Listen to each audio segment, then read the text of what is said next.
Good morning. Well, it's morning here anyway. This is the lockdown special. It's Sunday. It's the 5th of April 2020. Maybe, we'll look back on this in years to come and go, well, do you remember when? So, I suppose as everybody on the planet is aware now about COVID-19 and how it's pretty much sweeping across the globe.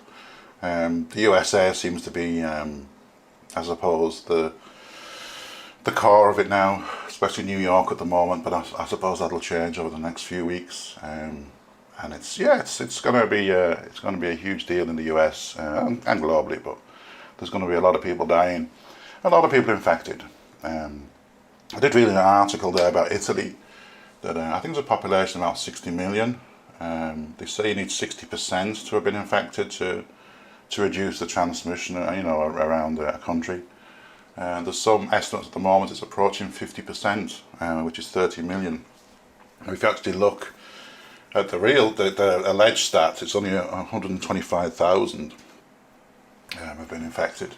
But that's the disparity, I think, between the number of tests. I think there's 657,000 total tests been completed in Italy, and that's 1% of the population. So it would be fair to say that's probably 1% of the people who actually have got it. So it's a positive thing in some ways that lots of people have it and have no symptoms and they become immune to it, and everybody's happy. And the lockdown is just to reduce the speed that it spreads through society, so that health systems aren't overloaded, which makes a lot of sense. But ultimately, I think the general perception is we've probably got a greater than 60% chance that everybody is going to get it, at some point. And that should be a good thing, I think, because it'll stop the transmission. But I was thinking about the lockdown. So in Ireland, Dublin, where I am, the lockdown basically means that you cannot leave the house unless you're shopping for food, and I think only one of you is meant to go if there's a few in the house. You can exercise once a day, but no more than 2 kilometres from the house. You can also travel to get medicine, or if you're providing care for a relative, or if you have a job where you're a critical worker, such as a doctor or a nurse, that sort of thing. But other than that, you're stuck in the house. You're in the house, and that's it.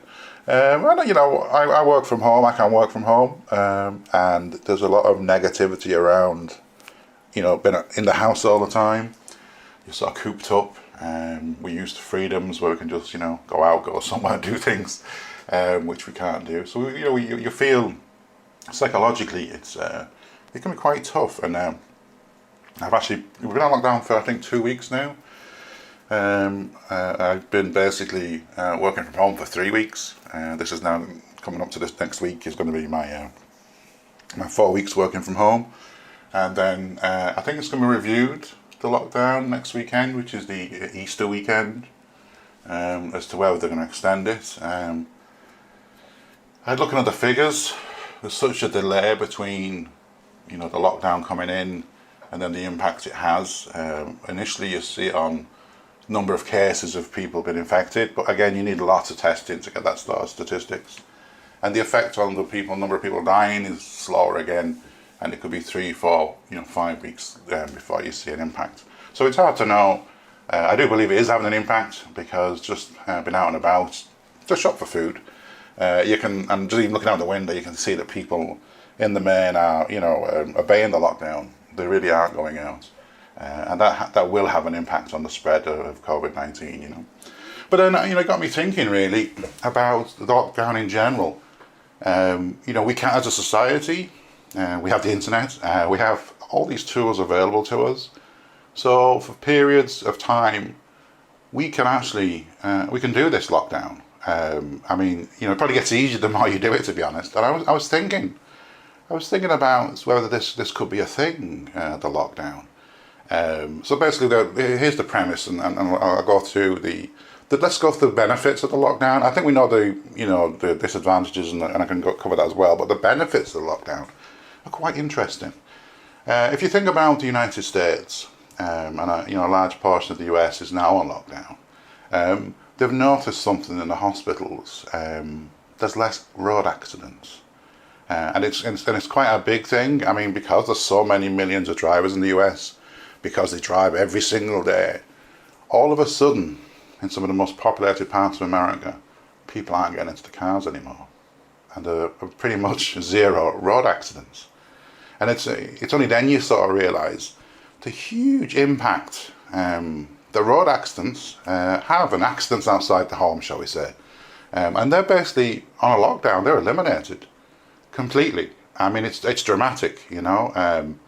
I know Elon Musk made the comment. He was been a little bit, well, he's a very clever bloke. He was a little bit flippant, a bit arrogant, I think, at the beginning of COVID-19, saying there's more people will die on the roads, you know, than will die from COVID-19, you know, in a year, whatever.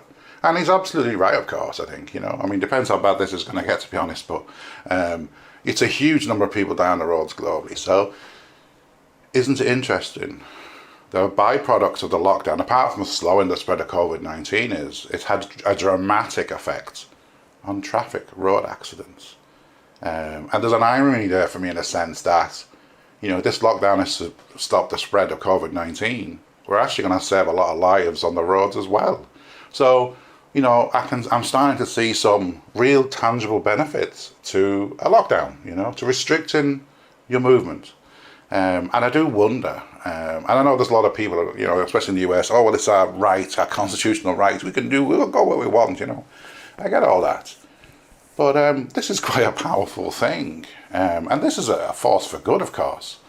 You know, can you imagine maybe in a major city, or I'm not saying a whole country, if you have scheduled lockdowns where, you know, people prepare for this period every year, whereby, you know, you're discouraged from leaving the house. You make sure you have enough food, of course, and things like that. You've got the internet, Netflix, you know. But you literally spend so many weeks of the year on a lockdown. I'm not saying a long period, because it is pretty hardcore mentally, I think. Maybe 2 weeks. I just wonder the huge impact it would have on other things, other than COVID-19, other, you know, like road accidents and accidents, you know, outside of the home, you know.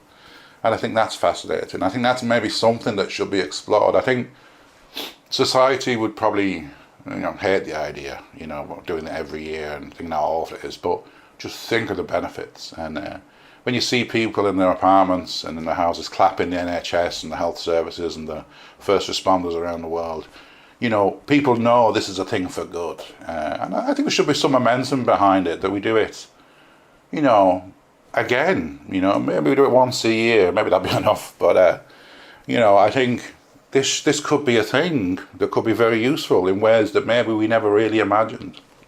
Now, you know, when we say a lockdown, you're actually in the house, it's comfortable, you know, you've got everything you need.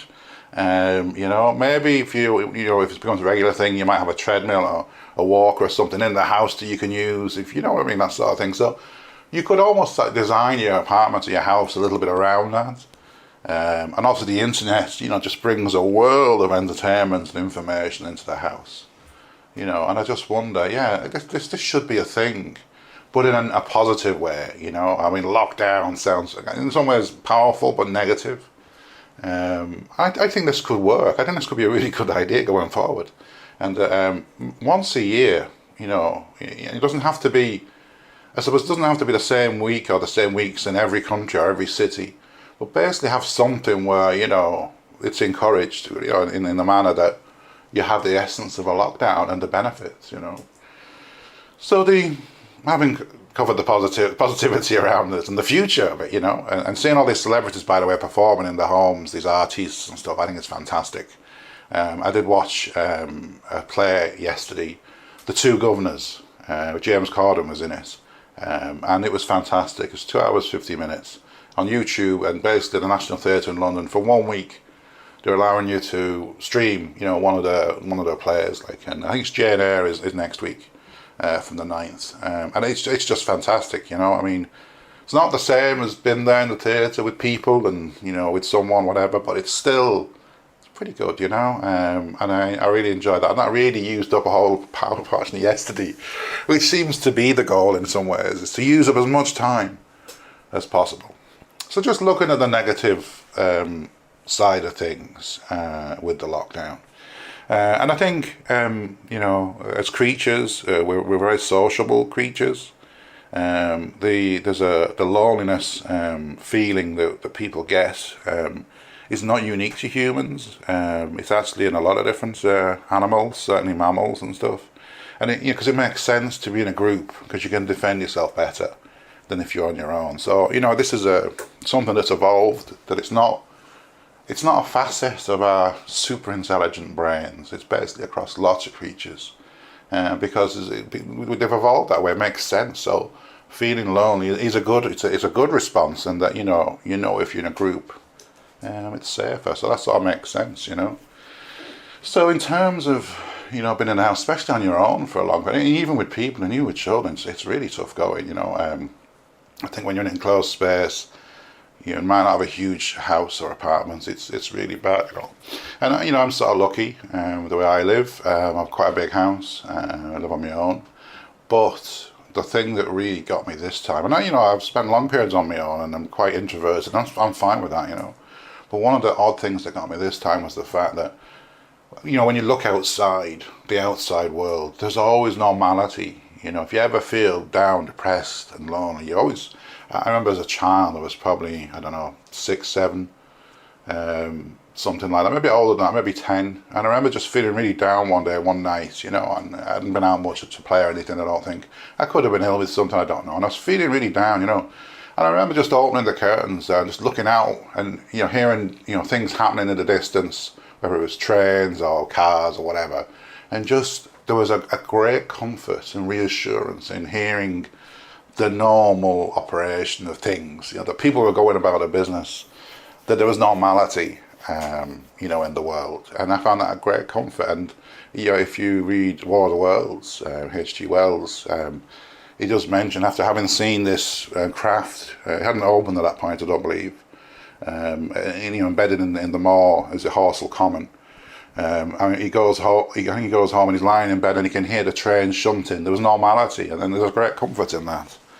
But the problem I have now is when I look out, when I look outside, and when I drive out, when I pick up some food, some supplies, there is no normality. It's quiet. There's the odd car on the road, the odd person maybe.